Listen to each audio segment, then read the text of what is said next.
Golden chain, কিন্তু আপনাদের বাঙালি বুঝেনি, হুজুরে বুঝতে পারেনি গোল্ডেন চেন আবার কি, খায় না গলায় দেয়। এরা একটা গোল্ডেন চেইন পেশ করছে।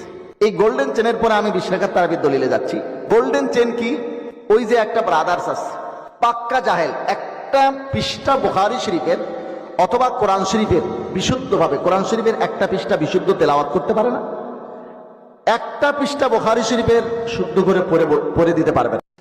মানে গোল্ডেন চেন, এটা আমি সিলসিলাতুজ যাহাব মুহাদ্দিসদের পরিভাষাতে এবং ইংলিশ ট্রান্সলেশনে বলেছিলাম, মানে কথার গতি দেওয়ার জন্য, যে গোল্ডেন চেন তোমারটা যে তার কাটা, মানে ইনকেতা, সনদ বিচ্ছিন্ন, টিনের চেন তাও ছেঁড়া, আর আমরা হাসা যেটা পরে আমল করি গোল্ডেন চেন সিলসিলাতুজ যাহাব। আপনি মুয়াত্তা মালিকের 11 রাকাত তারাবির বর্ণনা সূত্রকে গোল্ডেন চেন সাব্যস্ত করার জন্য সবচেয়ে বড় যে রেফারেন্স দিয়েছেন, নিজ হাতে বানানো স্লাইডে ইমাম হাজার আসকালানির যে কিতাব স্ক্রিনশট অ্যাড করে দিয়েছেন এবং দীর্ঘ